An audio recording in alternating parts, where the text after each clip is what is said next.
देख रहे हैं एवन उत्तर प्रदेश। मैं हूं आपके साथ हर्षदा। आइए नजर डाल लेते हैं इस वक्त की हेडलाइंस पर। योगी कैबिनेट की बैठक में कई प्रस्तावों पर लगी मोहर। 1 दर्जन से ज्यादा प्रस्ताव हुए पास। सीएम की अध्यक्षता में संपन्न हुई बैठक।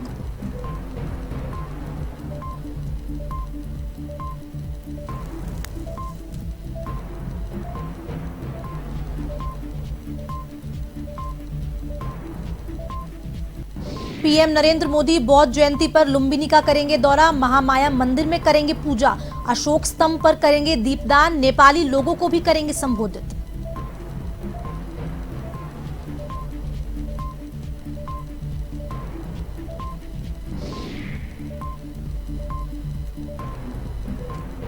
मेरठ दौरे पर आज सीएम योगी शहीदों को करेंगे नमन। परिजनों का करेंगे सम्मान। विकास परियोजनाओं का करेंगे लोकार्पण शिलान्यास। कानून व्यवस्था की भी करेंगे समीक्षा।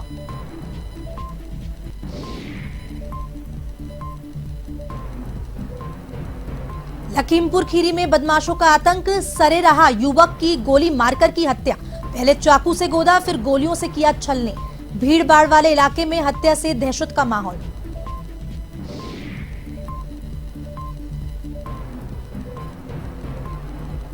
यूपी में फिर होते होते बचा बिकरू कांड। एटा में ग्रामीणों ने पुलिस को दौड़ा दौड़ाकर पीटा। फायरिंग करके छुड़ा लिया आरोपी। जान बचाकर भागे पुलिसकर्मी।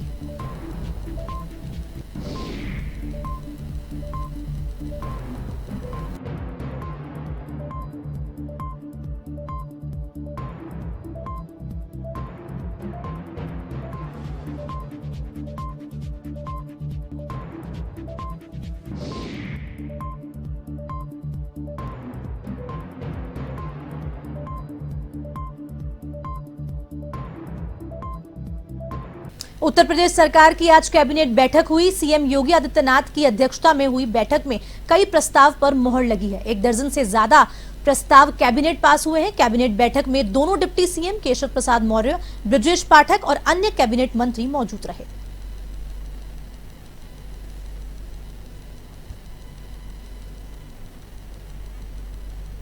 क्रांति दिवस पर मुख्यमंत्री योगी आदित्यनाथ आज मेरठ में 6,671 करोड़ की परियोजनाओं का लोकार्पण और शिलान्यास करेंगे। वहीं इस दौरान शहीदों के परिजनों को सम्मानित करेंगे। साथ ही मेरठ मंडल की कानून व्यवस्था की समीक्षा भी करेंगे। सीएम योगी आदित्यनाथ राजकीय स्वतंत्रता संग्राम संग्रहालय और विक्टोरिया पार्क में क्रांति दिवस पर आयोजित कई कार्यक्रमों में हिस्सा लेंगे। 1857 की क्रांति के अग्रदूत शहीद कोतवाल धन सिंह गुर्जर की प्रतिमा पर माल्यार्पण करेंगे। अमर जवान ज्योति, शहीद मंगल पांडे और शहीद स्मारक स्तंभ पर पुष्पांजलि अर्पित करेंगे। आपको बता दें, सीएम योगी आदित्यनाथ का दौरा मेरठ के विकास में मील का पत्थर साबित होगा। इस दौरान सीएम 861 करोड़ की 7 परियोजनाओं का शिलान्यास और 5,810 करोड़ की लागत की 11 परियोजनाओं का लोकार्पण करेंगे।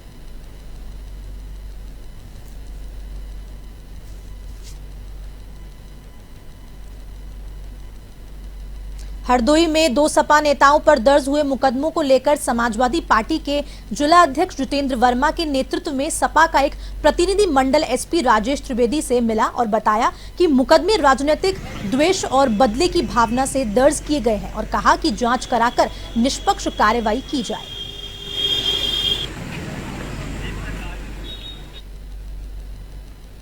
जनता पार्टी सरकार में बदले की भावना से काम किया गया। पुलिस जो है सरकार के इशारे पर काम कर रही है। आज हम लोग समाजवादी पार्टी मिलिया वाहिनी के राष्ट्रीय सचिव रामज्ञान गुप्ता और समाजवादी पार्टी के नगर अध्यक्ष रियासत खान के प्रकरण को लेकर हरदोई वरिष्ठ पुलिस अधीक्षक से जाकर मुलाकात की। हमने अपने पार्टी के नेताओं कार्यकर्ताओं का पक्ष रखा है जिन पर फर्जी मुकदमे दर्ज किए गए। ऐसे एप्लीकेशन तो कोई भी किसी के विरुद्ध दे सकता है, तो केवल एप्लीकेशन के आधार पर अगर मुकदमे लिख दिए जाएंगे बिना जाँच किए, बिना उसकी पड़ताल किए, तो निश्चित तौर से वो अन्यायपूर्ण है। दोनों ही नेता हमारे साफ सुथरी चल के हैं। किसी तरह का कोई राजनीतिक जीवन में आरोप नहीं लगा। केवल राजनीति में बदले की भावना से अगर कार्य किया जाएगा तो निश्चित तौर पर समाजवादी पार्टी भी उसको बड़े रूप में संज्ञान लेगी और फिर मजबूरी हमें आंदोलन का रास्ता अपनाना पड़ेगा। यूपी के एटा में विकास दुबे के बिकरू कांड जैसा कांड होते होते बच गया। पोक्सो एक्ट के आरोपी को पकड़ने गई पुलिस टीम पर ग्रामीणों ने मिलकर हमला बोल दिया। पुलिस को खेतों में दौड़ा दौड़ाकर पीटा गया। यही नहीं, पुलिस की जीप में आग लगाने की कोशिश भी हुई। वहीं पुलिसकर्मियों पर तमंचे से फायरिंग भी की। पुलिस के साथ मारपीट में ग्रामीणों ने आरोपी को पुलिस की हिरासत से छुड़ाकर मौके से फरार करा दिया। जैसे तैसे पुलिस अपनी जान बचाकर थाने पर वापस आ गई। घटना का शिकार हुए कई पुलिसकर्मी अब भी घटना को याद कर डर जाते हैं। वहीं ग्रामीणों ने बताया कि लोकल पुलिस पोक्सो एक्ट के आरोपी छोटे लाल को पकड़ने आई थी। जब आरोपी पुलिस के हाथ नहीं लगा तो पुलिस गांव में तांडव मचाते हुए घर का सारा सामान तोड़ दिया और महिलाओं के साथ बदसलूकी की।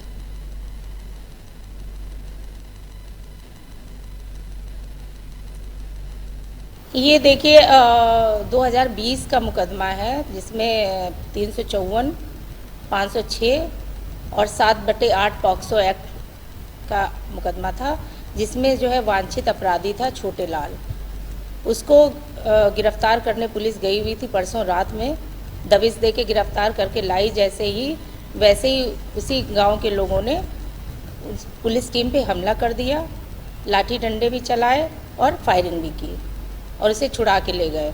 हमारे गाड़ी खड़ी थी पुलिस की, वहाँ पर लोग प्रयास करते थे कि गाड़ियों में आग लगाई जाए, लेकिन हम अपने गाड़ी को बचाने के लिए काफ़ी प्रयास किया। तभी हमारे हाथों में डंडा मार दिया उन्होंने और जो है हम वहाँ से भाग छूटे।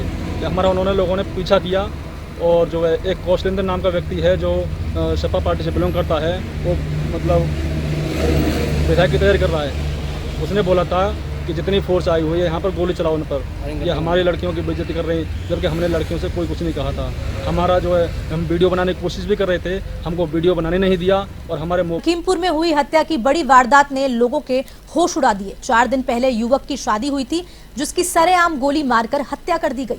बताया ये भी जा रहा है कि 3 साल पहले होली के दिन युवक के बड़े भाई की भी हत्या कर दी गई थी। मेला मैदान चौराहे पर युवक की गोली मारकर और चाकू से गोदकर हत्या कर दी।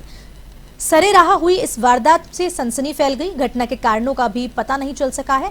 पुलिस छानबीन में जुट चुकी है। मौका वारदात के सीसी कैमरे की फुटेज भी पुलिस खंगाल रही है। कोतवाली सदर के मोहल्ला दुर्बल आश्रम निघासन रोड का निवासी जयप्रकाश मिश्रा घर से पान खाने के लिए मेला मैदान चौराहे के निकट आनंद सिनेमा के सामने दुकान पर पहुंचा था। तभी पीछे से आए 2-3 हमलावरों ने पहले उसे गोली मारी, बाद में चाकू से गोदकर उसकी हत्या कर दी।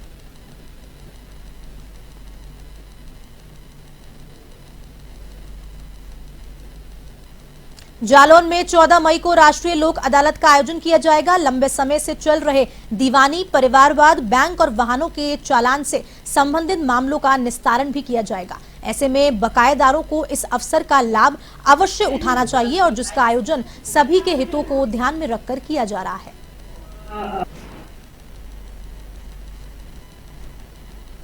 लोक अदालत है विवादों को समझौते के माध्यम से सुलझाने के लिए वैकल्पिक मंच है, जिसमें दोनों पक्ष जो है समझौते के माध्यम से आपसी बातचीत के द्वारा इसको जो है लोक अदालत में विवादों को सुलझाते हैं। और इसमें सभी सिविल वाद और ऐसे वाद जो कि कानून से वर्जित नहीं है, ऐसे छोटे मोटे जो मामले हैं उनको भी सुलझाया जाता है। जैसे कि आपके हुए वन के मामले हुए, जुआ, आबकारी है और वाणिज्य है, नगर पालिका, एमजी एक्ट, इन सब के मामले होते हैं। और सिविल के सभी मामले इनको हम लोक अदालत में रखते हैं।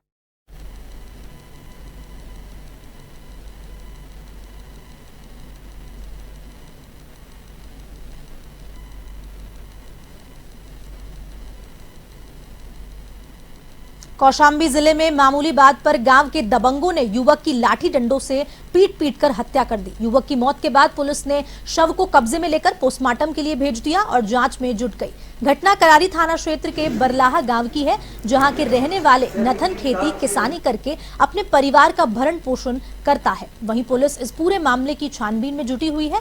और वहीं मृतक नथन की मां प्रेमवती का आरोप यह है कि दबंग लोग आए दिन नथन को जान से मारने की धमकी दिया करते थे।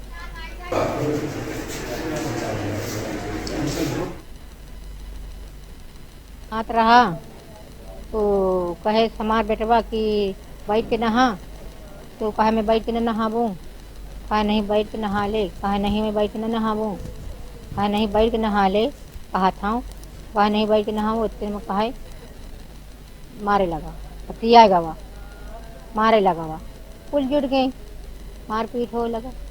हम गिरा दी, हमारे बेटियन को गिरा दी, नतनिन को गिरा दी, नानन बच्चा रहे उनका मारा रहा, जेका जेका पावर रहा मतलब ओका मारत रहा। बिजनौर में एक पटाखे के गोदाम में अज्ञात कारणों के चलते विस्फोट हो गया और गोदाम में भीषण आग लग गई। पटाखे के गोदाम में विस्फोट होने से पूरा इलाका दहल उठा और मौके पर भारी भीड़ जमा हो गई। सूचना मिलने पर भारी संख्या में मौके पर पुलिस पहुंची, तो वहीं आग पर काबू पाने के लिए फायर ब्रिगेड की गाड़ियां मौके पर पहुंची और आग पर काबू पाया गया। वहीं विस्फोट इतनी तेज हुआ कि गोदाम के दरवाजे के परकच्छे उड़ गए, साथ ही गोदाम की छत भी धराशायी हो गई और इलाका आवाज से दहल उठा।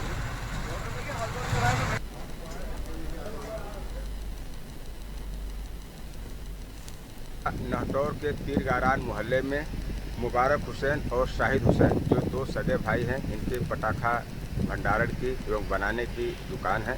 बताया जा रहा है कि लाइसेंसी है। थोड़ी देर पहले उसमें आग लग गई। फायर ब्रिगेड की गाड़ी, वहां के इंस्पेक्टर, स्थानीय अधिकारी मौके पर पहुंच गए हैं। आग को बुझा दिया गया, काबू में पा लिया गया है। किसी के जनहानि की सूचना नहीं है। मौके पर कोई बता भी नहीं रहा है, लेकिन प्रतीत होता है कुछ लोग इंजर्ड अवश्य हुए होंगे। लाइसेंस शुदा भी बताया जा रहा है। संपूर्ण तथ्यों की जांच पड़ताल एवं विधिक कार्रवाई की जा रही है। फिलहाल इस बुलेटिन में इतना ही। आप देश और दुनिया की तमाम खबरों के लिए देखते रहिए A1 TV। नमस्कार।